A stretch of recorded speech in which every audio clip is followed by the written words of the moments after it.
श्री हरि को माता लक्ष्मी को पुनः अपनी भार्या के रूप में प्राप्त करने के लिए वर्षों का वियोग सहना पड़ा। क्या कारण था कि माता लक्ष्मी को वैकुंठ का त्याग करना पड़ा? पौराणिक कथाओं के अनुसार एक समय ऋषि भृगु अन्य ऋषि मुनियों के साथ यज्ञ कर रहे थे। तभी एक ऋषिवर ऋषि भृगु से प्रश्न करते हुए कहते हैं, हे ऋषिवर, हम सभी अपने अपने इष्ट देवताओं की पूजा अर्चना एवं उनके यज्ञ करते हैं, किंतु हमारी पूजा अंततः किसके चरणों में अर्पित होगी, ये तो हमें ज्ञात ही नहीं है। कह तो आप उचित रहे हैं, किंतु इस बात का ज्ञान हमें भला कैसे होगा? उसी समय नारद मुनि उनके बीच हो रही इस वार्तालाप को सुन रहे थे और उनके इस प्रश्न का उत्तर सुझाने हेतु नारद मुनि उनके समक्ष जा पहुँचे। नारायण नारायण। प्रणाम मुनिवर। हे ऋषिवर, मैंने आपके मन में उठ रहे प्रश्नों को सुना है, किंतु उस प्रश्न का उत्तर क्या है ये तो किसी को ज्ञात नहीं। परंतु यदि आप चाहें तो आपके प्रश्न का उत्तर आपको मिल सकता है। किंतु कैसे नारद मुनि? हे ऋषिवर, इस संसार की सबसे बड़ी शक्ति त्रिदेव है, तो उसका उत्तर भी आपको वहीं से ज्ञात होगा। नारायण नारायण। जो इस संसार के आदि से अंत तक हैं, जो क्रोध अहंकार आदि भावों से परे हैं, वही त्रिगुणातीत हैं, वही परब्रह्मा हैं। मैं आपके कथन को समझ गया मुनिवर। त्रिगुणातीत परब्रह्मा में जिसके भीतर क्रोध अहंकार आदि का भाव नहीं है, वही हमारी पूजा अर्चना के अधिकारी हैं। नारद मुनि द्वारा कहे कथन को सुनकर भृगु ऋषि ने त्रिदेवों की परीक्षा लेने का निश्चय किया और सर्वप्रथम ब्रह्मदेव की परीक्षा लेने हेतु ब्रह्मलोक जा पहुँचे।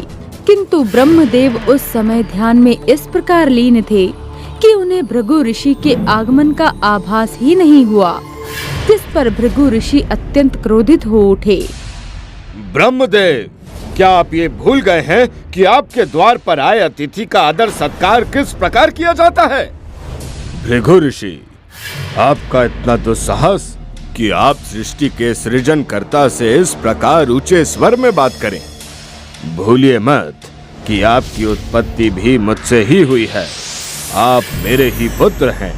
आपके पिता होने के नाते तो आपको मेरा आदर सत्कार करना चाहिए, किंतु आप तो अहंकार में आकर मुझसे स्वयं की आदर की उपेक्षा नहीं अपितु आदेश दे रहे हैं।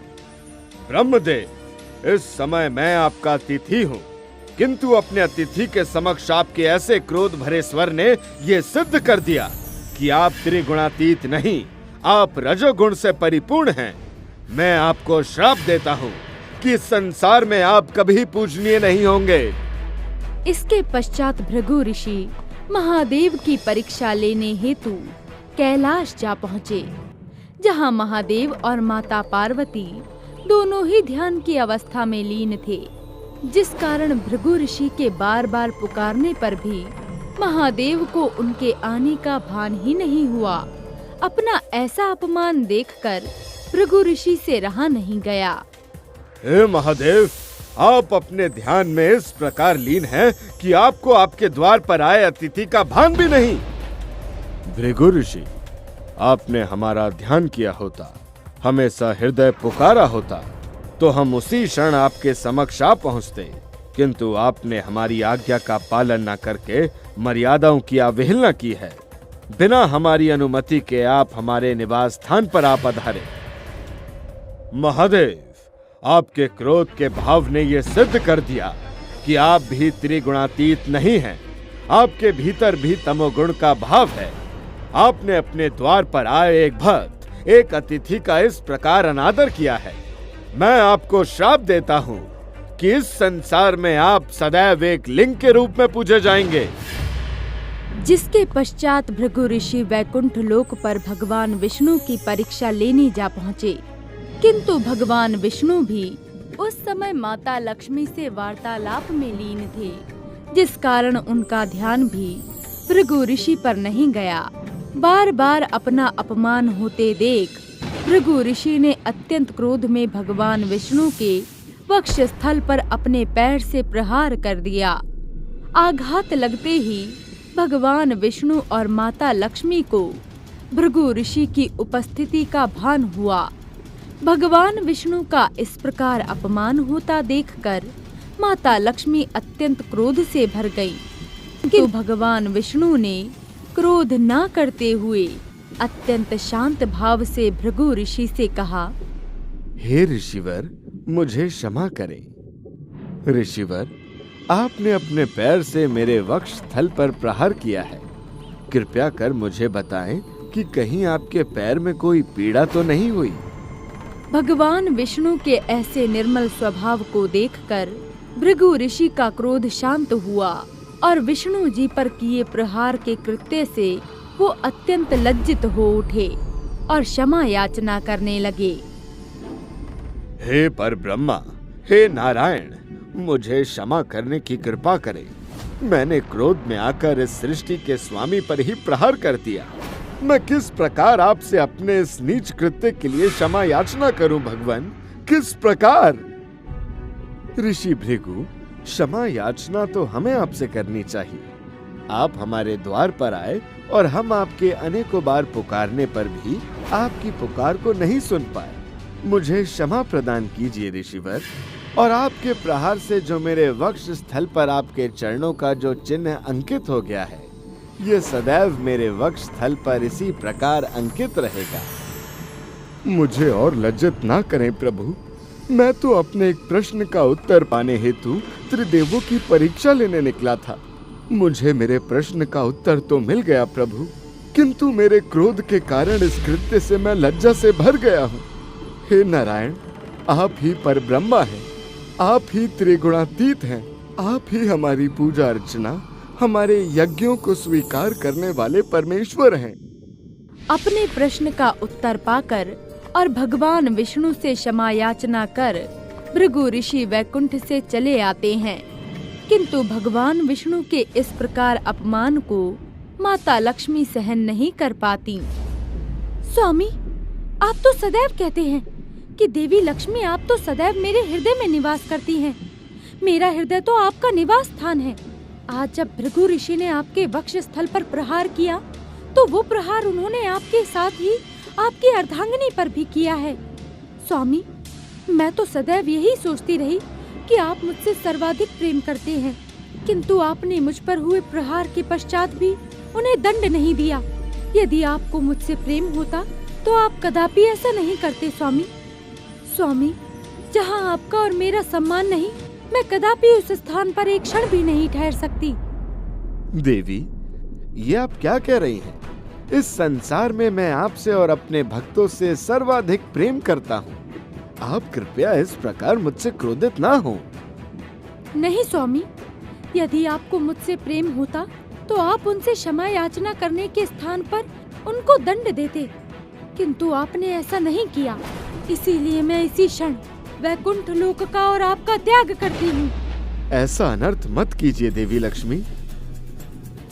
इस प्रकार माता लक्ष्मी वैकुंठ लोक का त्याग करके चली जाती हैं। माता लक्ष्मी के वैकुंठ त्यागते ही भगवान विष्णु अत्यंत निर्बल तथा दुर्बल हो जाते हैं, क्योंकि उनकी शक्ति रूपा माता लक्ष्मी का त्याग कर वहां से चली जाती हैं। भगवान विष्णु की ऐसी दशा को देखकर महादेव और ब्रह्मदेव माता लक्ष्मी को समझाने का प्रयास करते हैं।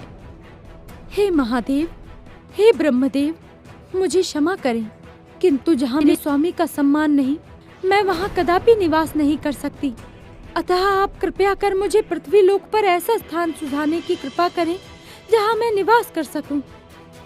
देवी लक्ष्मी, यदि आपकी यही इच्छा है तो आप पृथ्वी लोक पर वेंकटाद्रि पर्वत पर निवास करें। ये वही स्थान है जहाँ श्री हरि नारायण ने अपने वराह रूप में निवास किया था। यदि ऐसा है तो हमारे निवास स्थान के लिए इससे उचित और पवित्र स्थान कोई और हो ही नहीं सकता। महादेव, देवी लक्ष्मी, कृपया कर लौट आएं। देवी लक्ष्मी, देवी लक्ष्मी, कृपया कर लौट आए। ब्रह्मदेव, महादेव, हमें अपना वेश बदलकर किसी अज्ञात स्थान पर छिपकर रहना होगा, अन्यथा स्वामी हमें खोज लेंगे। कृपया कर स्वामी से छिपने के लिए हमें शीघ्र किसी उचित स्थान के बारे में बताइए। देवी लक्ष्मी, ये राजा चौल की नगरी है। वे बड़े धर्मात्मा हैं एवं उनके राज्य में गौ माता को माँ समान माना जाता है, इसलिए हमारे छिपकर रहने के लिए ये स्थान ही उचित है। इसके पश्चात ब्रह्मदेव एक गाय और महादेव एक नन्हे बछड़े का रूप धारण कर लेते हैं और उनकी देखभाल करने के लिए माता लक्ष्मी एक ग्वालिन का रूप धारण करती हैं और गाय रूपी ब्रह्मदेव और नन्हे बछड़े रूपी महादेव के साथ राजा चोल के महल जा पहुंचती हैं। हे कन्या, तुम कौन हो और तुम्हारा हमारे महल में पधारने का क्या प्रयोजन है? हे राजन, मैं ग्वालिन हूँ, किंतु अब मैं अपनी गाय और बछड़े के पालन पोषण करने योग्य नहीं। इसीलिए मैं चाहती हूँ कि आज से आप ही इनका पालन पोषण करें। उचित है ग्वालिन, आज से तुम्हारी गाय और बछड़े का पालन पोषण हम करेंगे। मंत्री, तुम ग्वालिन को इस गाय और बछड़े का मूल्य चुका दो। इससे पहले कि राजा चोल गाय और बछड़े का मोल ग्वालिन को चुकाते, वो मानो जैसे वहाँ से कहीं विलुप्त हो गई। तब राजा ने एक चरवाहे को गाय और बछड़े के पालन पोषण का दायित्व सौंप दिया। दूसरी ओर माता लक्ष्मी को खोजते खोजते भगवान विष्णु राजा चोल की नगरी जा पहुँचते हैं और अत्यंत दुर्बल होने के कारण बेसुध होकर चींटियों की बांबी के भीतर जा गिरते हैं और वहीं श्रीनिवास के रूप में चींटियों की बांबी में ही निवास करने लगते हैं। वहीं दूसरी ओर वेंकटाद्रि पर्वत पर माता लक्ष्मी गहरी तपस्या में लीन हो जाती हैं। अब चरवाहा प्रत्येक दिन गाय और बछड़े की देखभाल करने लगता है, किंतु वो गाय चरवाहे की दृष्टि से बचकर हर रोज चींटियों की बांबी के पास जाती और श्रीनिवास के रूप में निवास कर रहे भगवान विष्णु को अपना दुग्ध प्रदान करती और पुनः चरवाहे के पास लौट जाती। इस कारण वो चरवाहे को बहुत ही कम मात्रा में दुग्ध प्रदान कर पाती। ये गाय प्रतिदिन इतना कम दूध क्यों प्रदान कर रही है? इसके पीछे क्या कारण है? कहीं तुम ही तो इसके दुग्ध की चोरी नहीं करते हो चरवाहे? नहीं राजन, कदापि नहीं। मैं कदापि आपसे इस प्रकार का छल करने के विषय में सोच भी नहीं सकता। तो फिर पता लगाओ कि ये गाय प्रतिदिन हमें इतना कम दूध क्यों प्रदान कर रही है। जैसी आपकी आज्ञा राजन।